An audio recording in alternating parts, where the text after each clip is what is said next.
Happy Magic Monday, Collective Consciousness. This is your weekly cosmic forecast for May 14th to May 20th, 2018.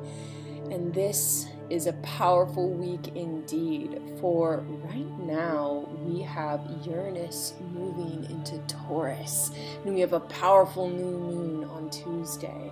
And as you know, this weekly podcast is to connect to the moon cycles. We look at the energy of the moon, and the moon represents our inner nature, our intuition, our creativity, and also our subconscious patterns. And as you know, it's the subconscious that really is the vehicle in which we live our lives. And the more that we program the subconscious to our cosmic alignment, the more magic we can embody in our everyday lives.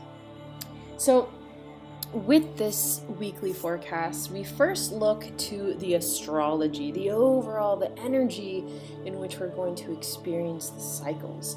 So on this Magic Monday, the moon is in Taurus until Tuesday, which again, as I said, is the new moon in Taurus. Taurus is really about this loyal hard worker, someone that wants to create sustainable structures and really loves to work hard and also play hard, let's say. So our emotional connection, for Monday and Tuesday is really about getting grounded in your manifestations. Then on Wednesday, Thursday, we have a moon in Gemini. Gemini is very fun, it's very intellectual.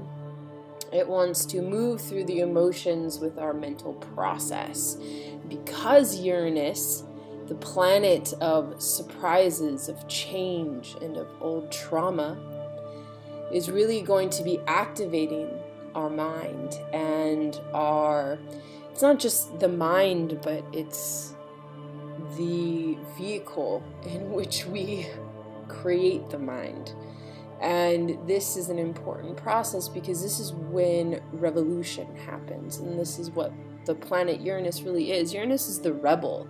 It wants to go against what everybody else is doing, and right now we are looking at rebuilding new structures, and May is a very powerful month for change, for changing our perspective, and letting go of the old. And letting go of the old means looking to what didn't work and function and creating new possibilities. So Gemini is the perfect energy for this because Gemini likes to explore, likes to discover, and really dives into the unknown, which a lot of people don't really get to explore, but they are inventors and want to create from a cosmic realm, if you will.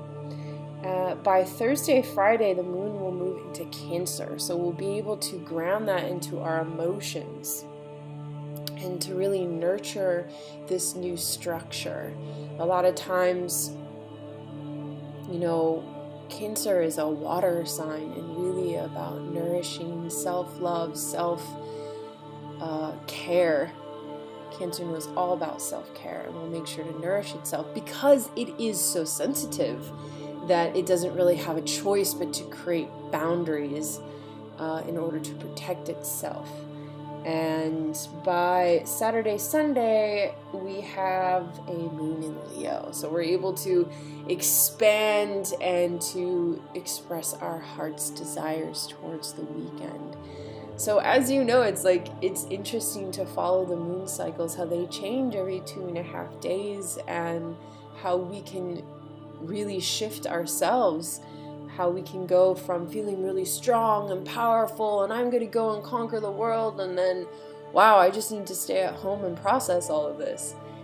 We move with the tides, and the more we connect to this energy, the more that we can just connect to ourselves and make space for that energy that needs to move through us.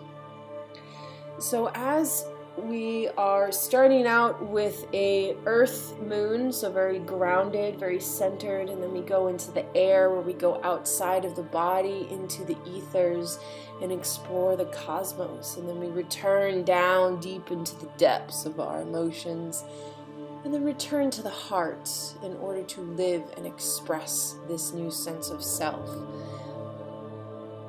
And now I love to call upon the Goddess Guidance Oracle cards by Dorian Virtue. And these, it's really important to honor a higher self, a cosmic deity, a bigger energy in order to kind of surrender to what we feel or think or need.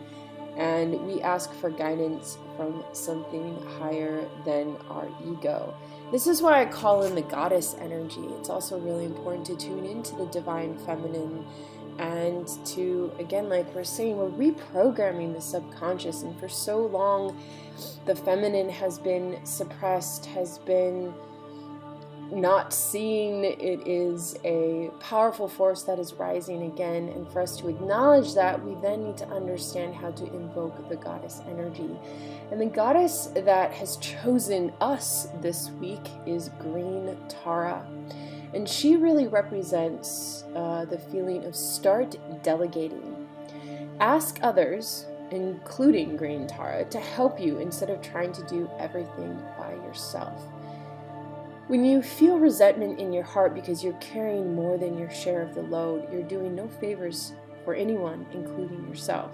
You need to ask for help to ensure that you have private time for contemplation and rest. One of the reasons why I'm able to sit so peacefully is that I know the secret of true productivity. It doesn't come from struggle or strife. Rather, it comes from a clear and focused mind that's unchallenged by indecisiveness. You see, making decisions is the shortest route to triumphant passages. Once you make up your mind, the rest follows quite naturally. I therefore urge you to sit quietly and follow the footsteps of your mind.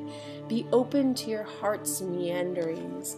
They will quietly lead you to make your most important decisions, and the rest will fall into place.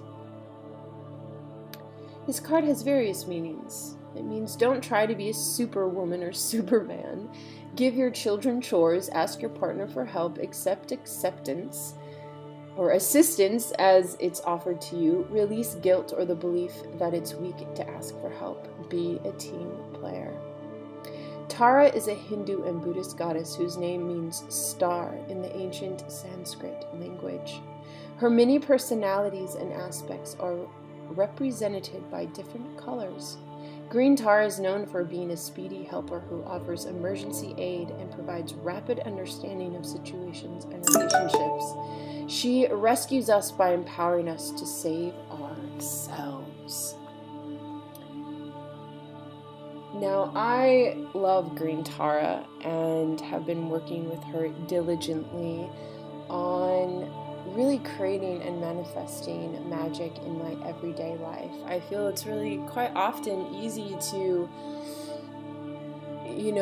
allow magic moments during these cosmic transits like new moons and full moons, and that's when magic is at its peak, and those are the moments that I look forward to every month.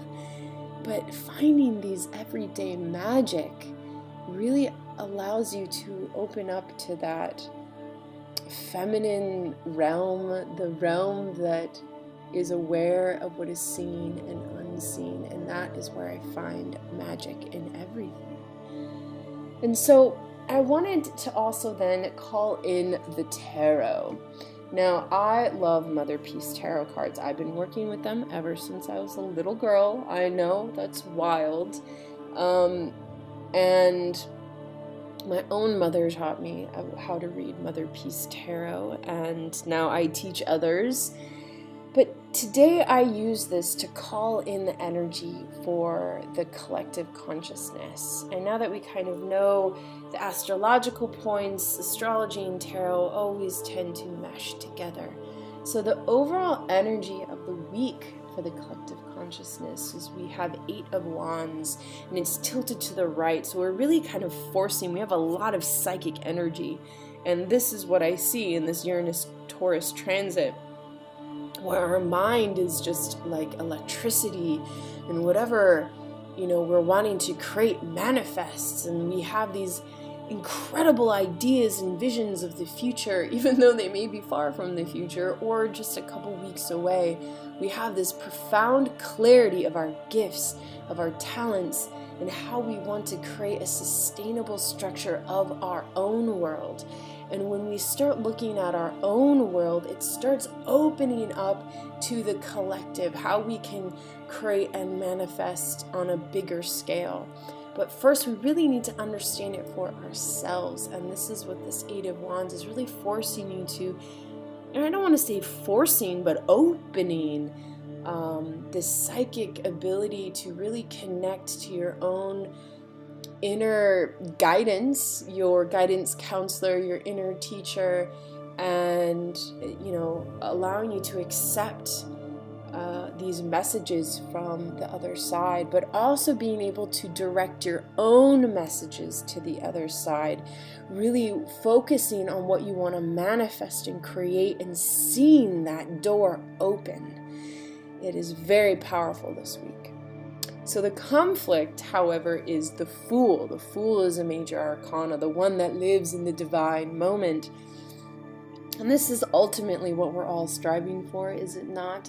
To be in the divine moment, to let go of the fears, to let go of the old traumas and betrayals and pain and suffering, and to just, wow, I can create in every single second of my life something new, something precious, something juicy and divine. And so we may have difficulty because new moons do bring up the things that need to let go. There needs to be time to really make space, to clear the energy, to clear the mind, to clear the emotions, and to clear each and every cell of your being. And this is an important time to make space in order to bring in something new. If you're already full and at your capacity, how could you ever make room for something more? So this is an important part of new moon cycles, is to really find more space. And this means letting go of projects, letting go of relationships, letting go of old beliefs, letting go of things that no longer serve you. But by the end of the week, we have 9 of Cups. And this is what I really feel that Leo moon energy at the end of the week is making your wishes come true. 9 of Cups is really diving into the possibilities, diving in and celebrating life, celebrating your heart's desires. I believe this weekend is also Carnival, and what better way to celebrate and to really create this magical life of potential. So this is quite a week of transformation and change.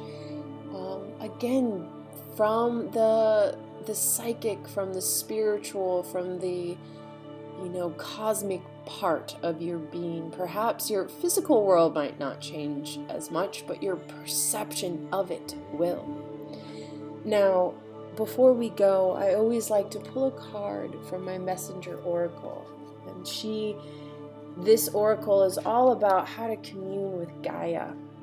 And so this card is a direct message from Gaia, and what she says is to stay strong. Life will present you with many trials. Life will bring you times of joy, but also times of suffering. Like the weather, it can be unpredictable, harsh, and cruel, but you can endure all that comes. Know when to resist and know when to let go. Know that sometimes you will lose, but that loss can make you stronger at the core. Stay strong. With hope and faith, you can endure all. Thank you for tuning in to this weekly Cosmic Report. I am Virgo Queen, your transformation coach, using the tools of astrology, tarot, sound healing, and ritual to connect you back to your magic. And for all of those that are wanting to have a better understanding of ritual in their lives and how ritual truly helps reprogram the subconscious to live a more magical life, you can contact me at innerdoorways@gmail.com, or you can check out my website at www.inner-doorways.com. Until then, have a magical week, and blessed, blessed, blessed be.